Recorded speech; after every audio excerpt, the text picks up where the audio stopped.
ओम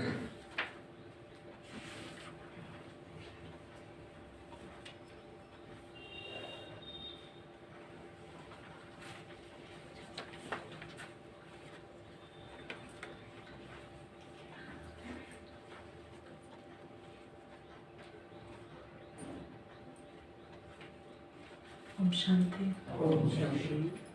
आज के बाबा के 27 तारीख के महावाक्य हैं। आज बाबा ने कहा अपनी अवस्था को अचल अड़ोल बनाने के लिए साक्षी रहना है। और बाबा ने कहा 2 बार स्नान करना है। अब 2 बार स्नान करना माना जैसे हम एक बार मुरली सुन लेते हैं फिर दोबारा मुरली को ना तो रिवाइज करते, ना उसको दोबारा सुनते, ना पढ़ते।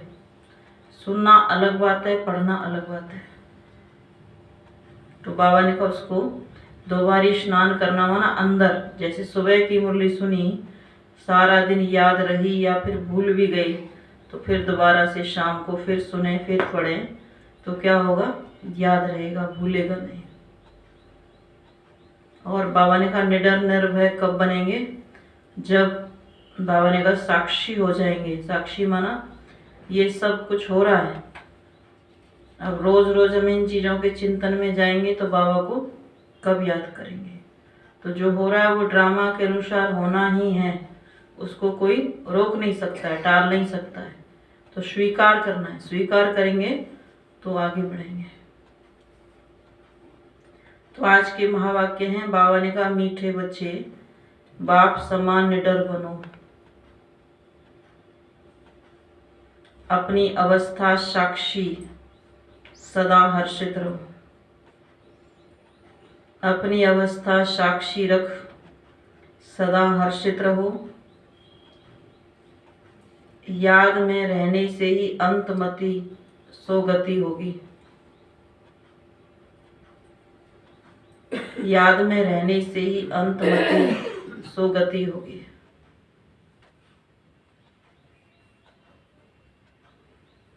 प्रश्न, खुशनसीब बच्चे सदा फ्रेश और हर्षित रहने के लिए कौन सी विधि अपनाते हैं।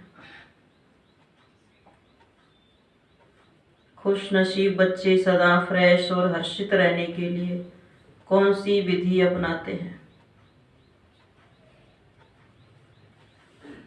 बाबा ने कहा उत्तर में दिन में 2 बारी ज्ञान स्नान करना पड़े। दिन में 2 बारी ज्ञान स्नान करने की। बड़े आदमी फ्रेश रहने के लिए 2 बार स्नान करते हैं। तुम बच्चों को भी ज्ञान स्नान 2 बारी करना चाहिए। इससे बहुत फायदे हैं। सदा हर्षित रहेंगे, खुश नसीब तकदीरवान बन जाएंगे। किसी भी प्रकार का संशय निकल जाएगा।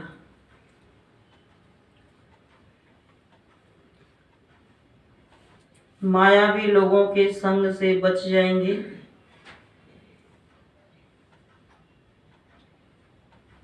बाप और टीचर खुश होंगे।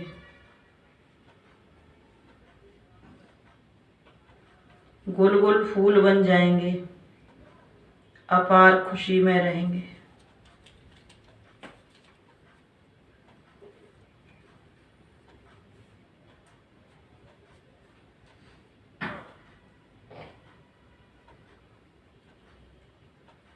गीत जाग सजनिया जाग। ओम शांति। शिव बाबा बच्चों को बैठ समझाते हैं ब्रह्मा मुख से। यह गौमुख बैलमुख नंदीगढ़ है ना। गीत भी सुना, साजन कहते हैं सजनियों को। अब सजनियां सिर्फ फीमेल तो नहीं है, यह मेल्स भी सजनियां हैं। जो भी भक्ति करते हैं, भगवान को याद करते हैं तो हो गई सजनियां। साजन तो एक है, साधु भी साधना करते हैं भगवान से मिलने के लिए, तो वह भी सजनियां ठहरे। वह एक भगवान कौन है? एक को तो कहा जाएगा गॉडफादर। जैसे बर राजा को आना पड़ता है, बन्नी माना स्त्री को ले जाने के लिए, वह सब बन्नियां हैं। बाबा ने कहा यह आत्माएं सब बन्नियां हैं, साजन को याद करती हैं, शिव बाबा को परमात्मा को याद करती हैं तो जरूर आना पड़ेगा। एक के लिए तो नहीं आएंगे, सबके लिए आना पड़ेगा। और सभी सजनियां दुखी हैं, कोई न कोई, बाबा ने कहा कोई न कोई रोग बीमारी आदि होगी जरूर। तो यह हो गया नरक। स्वर्ग में है सुख, नरक में है दुख। इस समय हम सब हैं नरकवासी सजनियां, अर्थात सब माया रावण की कैद में हैं। बेहद का बाप बेहद की बातें समझाएंगे। सारी दुनिया कैद में है, इसको ही दुखधाम कहा जाता है। धाम अर्थात रहने की जगह। कलयुग में है दुख, सतयुग में है सुख। दैवी संप्रदाय, आसुरी संप्रदाय। यह है गीता के भगवान शिव के महावाक्य। वह खुद कहते हैं सजनियां, अब नवयुग आया कि आया। यह पुरानी दुनिया है। साजन कहते हैं अब जागो, अब नया युग सतयुग आता है। गीता से स्वर्ग स्थापन किया था। गीता भारत के देवी देवता धर्म का शास्त्र है। जो देवी देवता धर्म प्रायलोप हो गया है, प्राय अर्थात बाकी आटे में नमक जाकर रहा है। चित्र हैं लेकिन अपने को कोई भी देवता नहीं मानते। यह भूल गए हैं कि सतयुग में देवी देवता धर्म था, जिसको ही स्वर्ग कहा जाता है। जब लक्ष्मी नारायण का राज्य होगा तब वह ऐसे नहीं कहेंगे कि अब स्वर्ग है। फिर तो यह भी समझें कि नरक होना है। यह सब राज हम अभी जानते हैं। 5000 वर्ष पहले स्वर्ग था, अब नरक है। देवी देवता धर्म की टांग टूटी हुई है। यह बातें कोई गीता सुनाने वाले बता न सके। सर्व शास्त्र मणि श्रोमणी गीता है। गीता का भगवान ही गीता द्वारा भारत को स्वर्ग बनाते हैं। फिर आधा कल्प वहाँ गीता की दरकार नहीं है, वहाँ तो प्रारब्ध है। बाबा खुद कहते हैं ये ज्ञान प्रायलोप हो जाता है। अभी लोप है ना, हम रोज नई नई बातें सुनते हैं। वह तो 18 अध्याय सुनते आए हैं, उसको नया कौन कहेंगे। पूरे 18 अध्याय लिख दिए हैं। यहाँ तो हम पढ़ते रहते हैं, योग लगाते रहते हैं, इसमें ही टाइम लगता है। ज्ञान और योग दोनों भाई बहन हैं। बाबा कहते हैं ध्यान से ज्ञान श्रेष्ठ है, क्योंकि उससे ही तुम जीवन मुक्ति पा सकेंगे। ऐसा कोई कह न सके कि हमको साक्षात्कार हो तो पुरुषार्थ करें। सामने श्री कृष्ण का चित्र देख रहे हैं, ऐसे प्रिंस प्रिंसेस बनेंगे। फिर जो चाहें सो बनो। प्रिंस प्रिंसेस बनते हैं, यह तो जानना चाहिए ना। अब नवयुग आ रहा है, जहाँ जीत वहाँ जाकर प्रिंस पने का जन्म लेंगे। रतन जड़ित मुरली भी होगी, यह निशानी है। श्री कृष्ण को भी मुरली दिखाते हैं, क्योंकि सहजादा है ना। बाकी वहाँ ज्ञान की कोई बात नहीं। ज्ञान का सागर तो एक निराकार शिव बाबा है। वह बाबा कहते हैं बच्चे विनाश सामने खड़ा है, पिछाड़ी में मंत्र देने वाला कोई नहीं रहेगा। अंतमति सो गति गाई हुई है ना। अंत में मेरी याद रखेंगे तो गति मिल जाएगी। तुम आजकल करते आए हो। 2-4 इत्तेफाक दिखाऊंगा कैसे अचानक मनुष्य मरते हैं। उस समय मंत्र तो याद कर नहीं सकेंगे। समझो अचानक छत गिर पड़ती है, उस समय याद कर सकेंगे। धरती हिलेगी, उस समय तो हाय हाय करने में लग जाएंगे। बहुत समय से प्रैक्टिस होगी तो फिर उस समय अवस्था हिलेगी नहीं। साक्षी हो हर्षित मुख बैठे रहेंगे। मनुष्य थोड़ा आवाज से डर के मारे भाग जाएंगे। तुम कभी भागेंगे नहीं, डरने की बात नहीं। जैसे बाबा निडर है, बच्चों को भी निडर बनना है। बाबा कहते हैं बच्चे अब नवयुग आ रहा है, अब अपने को इंश्योर कर दो। सारे भारत को तुम इंश्योर करते हो। बाप से ताकत लेकर भारत को तुम इंश्योर कर रहे हो। भारत हीरे जैसा बन जाएगा, फिर उसमें भी जितना जो लाइफ को इंश्योर करेगा, तन मन धन सब इंश्योर हो जाता है। बाबा कहते हैं यह ज्ञान प्रत्यक्ष फल देने वाला है। जैसे सुदामे का मिसाल है, झट महल देखे तो प्रत्यक्ष फल हुआ ना। प्रिंस प्रिंसेस का भी साक्षात्कार करते हैं। फिर प्रिंस प्रिंसेस तो सतयुग में भी हैं, त्रेता में भी हैं। यह थोड़ी समझ सकेंगे कि हम कहाँ से प्रिंस बनेंगे, कि हम कहाँ के प्रिंस बनेंगे। तो बाबा ने कहा सब सूर्यवंशी तो नहीं बन सकेंगे, यह सब है साक्षात्कार।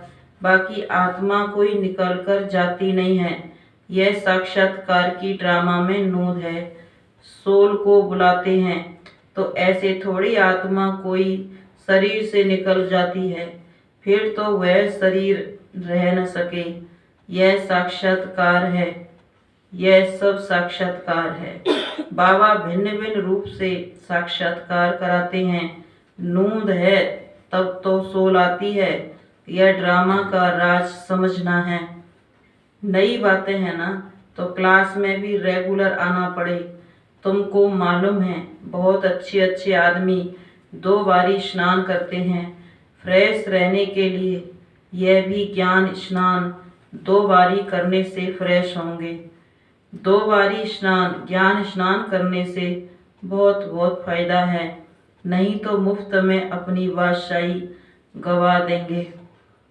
बाबा रजिस्टर से भी जांच करते हैं पूरा खुशनसीब तकदीरवान कौन है। अरे बेहद के बाप से अथाह धन लेने जाते हो, स्वर्ग का मालिक बनते हो। अगर इतना निश्चय नहीं है तो ऊंच पद पा नहीं सकेंगे। 2 बारी स्नान करने से तुम बहुत हर्षित रहेंगे। बाबा कहते हैं मैं गाइड बन तुम बच्चों को ले चलने आया हूँ, कितना घुमाता हूँ। वो लोग एरोप्लेन से ऊपर में जाते हैं, कितनी उन्हों की महिमा होती है। वास्तव में महिमा तो तुम्हारी होनी चाहिए। तुम वैकुंठ में जाकर घूम आते हो, मोस्ट वंडरफुल चीज है। बाबा कहते हैं मैं सबसे दूर रहने वाला हूँ, आया देश पराई। इसमें सर्वव्यापी की तो कोई बात नहीं है। तुम पैगंबर हो, पैगाम देने वाले हो ना, मैं भेज देता हूँ। ये भी ड्रामा में नूद है। ड्रामा अनुसार हर एक को अपना पार्ट बजाने आना पड़ता है। फिर मैं भी आया हूँ आकर पार्ट बजाता हूँ। यह तो गीता पाठशाला है। उन सत्संगों में तो तुम जन्म जन्मांतर जाते रहते हो। एक कान से सुना दूसरे से निकला एम ऑब्जेक्ट कुछ नहीं है। अभी तो अंदर में खुशी की तालियां बजती हैं। स्टूडेंट लाइफ में जो अच्छा पढ़ते हैं उनको तो खुशी रहती है ना। बच्चे के संबंध की भी खुशी होगी, टीचर को भी खुशी होगी। यह भी माँ बाप हैं, टीचर है तो खुशी होती है। बच्चों का फर्ज है पढ़ना। अब बाप सम्मुख आया हुआ है तो एक बाप से ही सुनो। तुम आधा कल्प बहुत भटके हो, अब भटकना बंद करो। परंतु वह भी तब होगा जब पूरा निश्चय हो। मनुष्य कहते हैं कि कलयुग में इतने वर्ष पड़े हैं। तुम जब उनको बताएंगे तो वह कहेंगे यह सब कल्पना है, जादू है। बस अबलाएं वहाँ ही बैठ जाएंगी। बाबा अपनी तरफ खींचते, मायावी पुरुष अपनी तरफ खींचते हैं, बीच में लटकते रहते हैं। बाबा समझाते हैं बच्चे जब तक 2 बारी ज्ञान स्नान नहीं किया है तब तक कुछ फायदा नहीं होगा। अरे कोई समय मुरली में ऐसी पॉइंट्स निकलती है जिससे ऐसा तीर लग जाएगा जो तुम्हारा संशय मिट जाएगा और कोई भी सत्संग में जाने के लिए कभी मना नहीं करते। यहाँ के लिए मना करते हैं क्योंकि यहाँ पवित्र बनने की मुख्य बातें हैं। स्त्री पति दोनों को पवित्र बनना है। यहाँ तो स्त्री पति के पिछाड़ी सती बनती है। पति लोक में जाए, पति नरक में है तो स्त्री भी नरक में आ जाती है। अब तुम दोनों स्वर्ग में जाने के लिए पुरुषार्थ करो। अबलाओं पर कितने अत्याचार होते हैं। बच्चियां कहें हम शादी नहीं करेंगी, वह कहें शादी जरूर करनी है। बाबा कहते हैं बच्चियां इस अंतिम जन्म में शादी करने से मोह की जाल बढ़ती जाएगी। पति में मोह, फिर बच्चों में मोह, पियर घर ससुर घर में मोह। आज बच्चा जन्मा पार्टियां देंगे, कल बच्चा मर गया तो हाय दोष मचा देंगे। सतयुग में तो तुम बहुत खुश रहेंगे। तो बाबा समझाते हैं बच्चे घर घर को स्वर्ग बनाओ, चित्र रख दो, जो भी आए बोलो स्वर्ग के मालिक बनेंगे। आओ हम समझाएं। बाबा बहुत अच्छे अच्छे स्लोगन बताते हैं। 2 बारी स्नान करने से तुम बहुत गुलगुल बन जाएंगे, अपार खुशी रहेगी। कहा जाता है ईश्वर की महिमा अपरंपार है, तो तुम्हारी खुशी की महिमा भी अपरंपार है। गीता की महिमा भी अपरंपार है। तुम कहेंगे गीता से हम स्वर्ग का मालिक बन रहे हैं।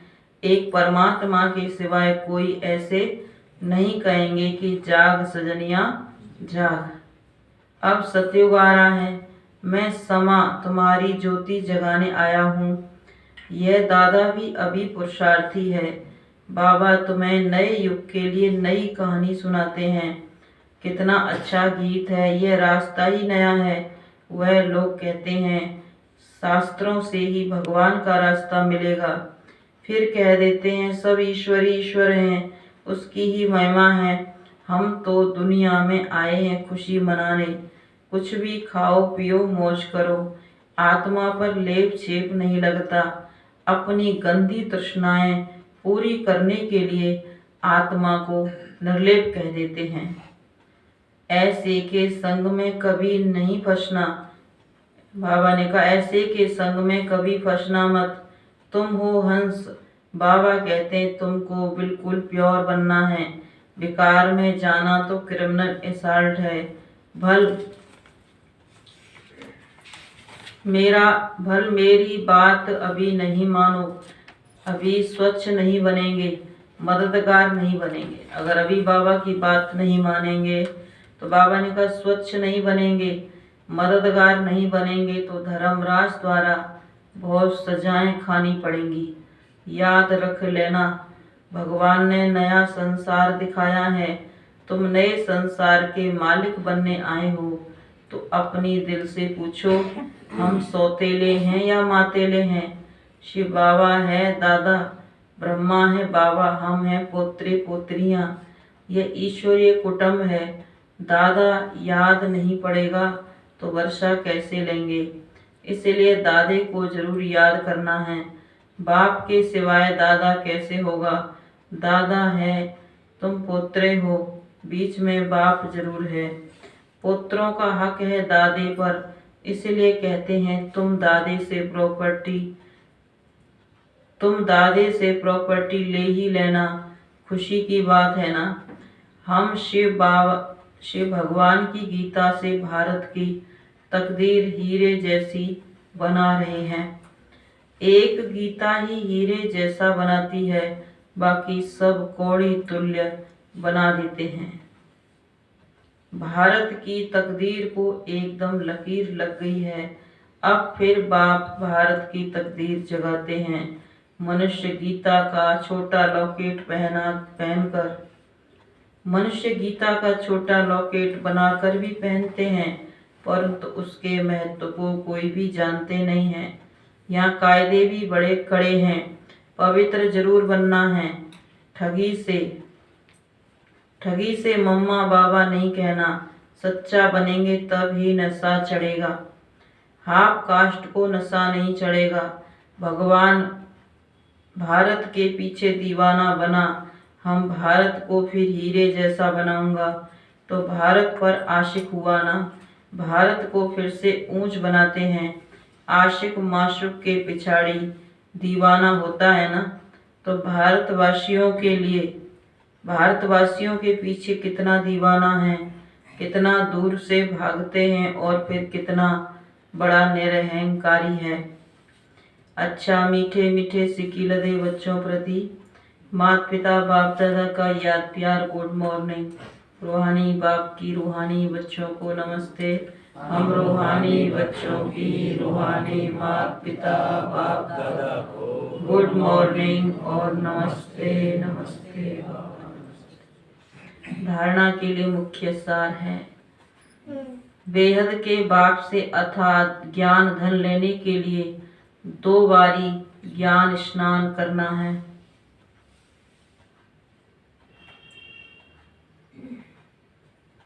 पढ़ाई में रेगुलर जरूर बनना है।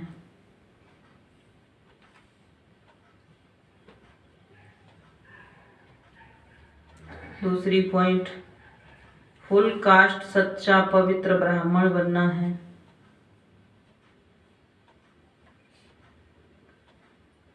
बाप का मददगार बनना है। गंदी तृष्णा रखने वालों के संग में कभी नहीं फंसना।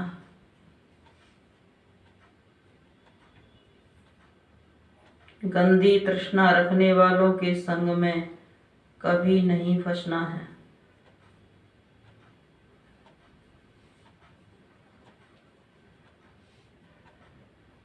वरदान है, तन मन धन और दिल की स्वच्छता द्वारा साहिब को राजी करने वाले सच्चे होली हंस भव। तन मन और दिल की स्वच्छता द्वारा साहिब को राजी करने वाले सच्चे होली हंस भव।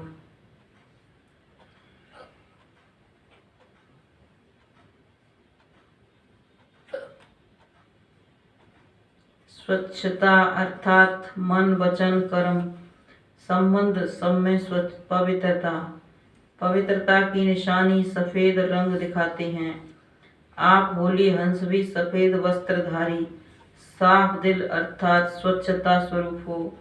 तन मन और दिल से सदा बेदाग अर्थात स्वच्छ हो।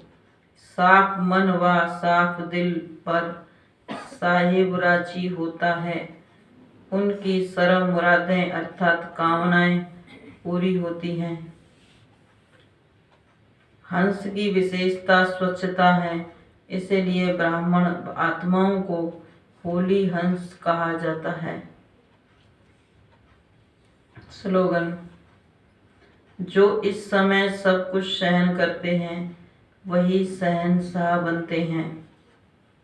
जो इस समय सब कुछ सहन करते हैं वही शहंशाह बनते हैं। तो आज बाबा ने कहा निर्भय बनना है, निडर बनना है। और बाबा ने कहा 2 बारी स्नान करना है। माना मुरली का महत्व 2 बारी स्नान करने से बाबा ने कहा जितना ज्ञान मुरली को सुनते अध्ययन करते उतना ही आत्मा शक्तिशाली बनती है, ताकत वाली बनती है। कुछ करने की शक्ति आत्मा के अंदर आती है। वो जब आती है जब आत्मा के अंदर ज्ञान शक्ति स्वरूप बन जाता है। एक है ज्ञान सुनना सुनाना, दूसरा ज्ञान का शक्ति स्वरूप बनना। ओम शांति। तो जानकी दादी जी का स्मृति दिवस है और जानकी दादी बाबा की बहुत ही प्यारी लाडली बच्ची थी, जिन्होंने अब यज्ञ में जब से आई तब से अपना पूरा समय श्वास संकल्प सब बाबा के यज्ञ में लगाया, पीछे मुड़ के नहीं देखा। और जो दादी पहले आई थी, दादी जानकी थोड़ा पीछे आई। कुछ कर्म बंधन थे, हिसाब किताब थे, जिनके कारण उनको थोड़ा देरी हुई। तो दादी ने इतना पुरुषार्थ किया, मुरली को 6 बार पढ़ा, 12 बार पढ़ा। पढ़ते पढ़ते जो दादी ने को ये महसूस होता था कि मैं पीछे आई हूँ, मेरा पुरुषार्थ इतना नहीं हुआ है, तो दादी ने बाबा ने कहा वो पुरुषार्थ पूछा तो बाबा ने कहा तुम वो पुरुषार्थ कर सकती हो, मुरली को 12 बारी पढ़ो। 6 बारी पढ़ो। दादी ने कहा 6 बारी तो क्या, मैं तो 12 बारी पढ़ सकती हूँ। तो दादी कैसे पुरुषार्थ करती थी, ऐसे नहीं कि सेवा छोड़ करके मुरली पढ़ती थी। और उस समय स्थूल सेवा खुद की जाती थी, कोई भी सेवा के लिए कोई ऐसे करने वाले नहीं होते थे। जितनी भी 350 बच्चे थे तो सब सेवा अपनी खुद होती थी। तो अपनी सेवाओं के समय दादी सेवाएं करती थी। और चलो दिन में नहीं हो पाता था, रात को दादी लेके बैठती थी मुरली। तो दादी ने कैसे अपना अध्ययन किया, तो बाबा भी दादी पर कुर्बान गया, बलिहार गया। भगवान का राजी होना कोई ऐसी बात नहीं है कि भगवान किसी के गुण शक्ति को देखकर, रूप रंग को देख के राजी होता है। वो उसकी पुरुषार्थ को देख करके, विशेषताओं को देख करके कि राजी हुआ भगवान। और कहाँ दुनिया में कहते हैं कम पढ़े लिखे होंगे तो वैल्यू कम होगी, इसलिए पढ़ो। और दादी ने ज़्यादा पढ़ाई भी नहीं की थी, उस समय की 4 क्लास पढ़ी हुई दादी। और बाबा ने दादी को इतना यज्ञ में आगे बढ़ाया, इतना आगे बढ़ाया कि दादी सारे संस्था की मुख्य प्रशासिका भी रही। और दादी ने देश विदेश में इतनी सेवाएं की, सबको हिला दिया, सबको परमात्मा के साथ का अनुभव कराया, जो आज भी दादी के नाम से लोग खुशी में गा उठते हैं, नाचते हैं। और दादी खुद भी नाचती थी, दूसरों को भी नचाती। खुशी में पाना था सो पा लिया। कभी दादी मोबाइल नहीं रखती थी, कभी दादी पैसे नहीं रखती थी। दादी कहती थी जेब खाली, हम हैं विश्व के मालिक। कभी दादी पर्स नहीं रखती थी, कभी भी कुछ भी ऐसा नहीं रखती थी, खाली। प्रैक्टिकल सबने देखा दादी को, तो वो जानकी दादी थी, जो बाबा भी कहता था उसको जनक बच्ची। तो जनक का गायन करते हैं, राजा विधेयी जनक। वो जनक कौन था? वो बाबा ने कहा संगम युग की यादगार है, जिसने भगवान का बन करके जनक जैसा विधेयी बनी, परमात्मा को राजी किया, वो जानकी दादी थी, जिसका ध्यान सिर्फ अपने ऊपर ही था। तो आज ऐसी प्यारी दादी का स्मृति दिवस है, तो हम भी सभी मिलकर के दादी को बहुत ही सच्चे दिल से, मन से दादी को श्रद्धा सुमन अर्पित करते हैं। ओम शांति।